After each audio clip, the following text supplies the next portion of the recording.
परोसना भी बड़ी कला है, भोजन परोस के खिलाना ये भी बड़ी कला है। बच्चों को इस काम में लगाना चाहिए।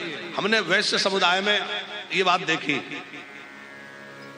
जो हमारा वैश्य समाज है, जब उनके घरों में जाते हैं तो वो बच्चे अलग परोसने आएंगे, बड़े अलग परोसने आएंगे, बुजुर्ग अलग आएंगे, सब कहेंगे हमारे हाथ से थोड़ा ले। बच्चों को इस काम में लगाना चाहिए। अब वो क्या बताएं, जमाना ऐसा आ गया क्योंकि झूठा खाना खिलाने की और खिलाने की अब आदत लोगों को हो गई। खड़े खड़े खाने को लोग बड़ा मॉडर्न समझते हैं।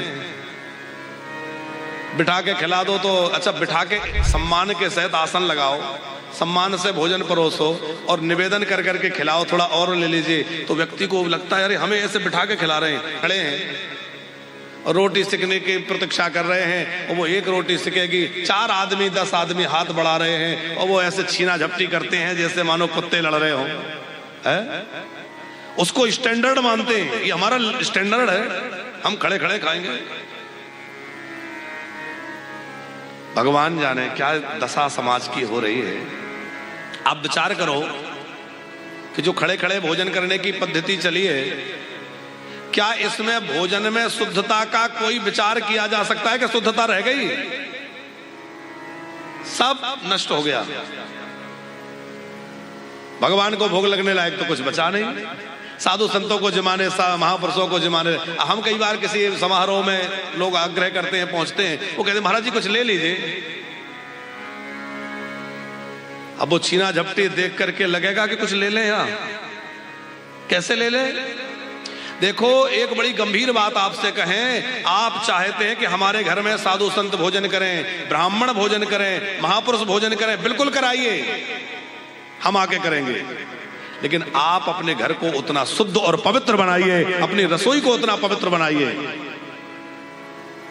आपकी रसोई पवित्र नहीं है, रसोई में झूठा पड़ा है, रसोई में लोग खाने लग जा रहे हैं, आपके कोई आचार विचार नहीं है, झूठा मीठा सकरा गंदा जाने क्या क्या हालत कर रखी है। अभक्ष भक्षण की चीजें घर में आ रही हैं, दूषित पदार्थ रसोई में जा रहे हैं, और आप चाहे कोई संत महात्मा हमारे घर में भोजन कर लें, कैसे कर लें?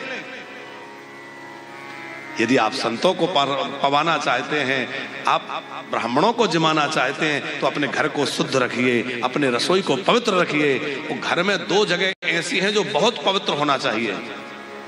वैसे तो पूरा घर पवित्र रखिए, पर 2 जगह विशेष रूप से, एक तो पूजा घर और दूसरा रसोई घर। और किसी का घर देखना हो नहीं कि इनकी रहनी कैसी है, इनके घर की व्यवस्था कैसी है, तो उसका पूजा घर मत देखो, उसका रसोई घर देखो। क्योंकि पूजा घर तो लोग जमा के सजा के रख लेते हैं, लेकिन असलियत तो उसकी रसोई में जाके पता चलती है कि उसका रसोई घर कैसा है, कितनी शुद्धता है, कितनी पवित्रता है।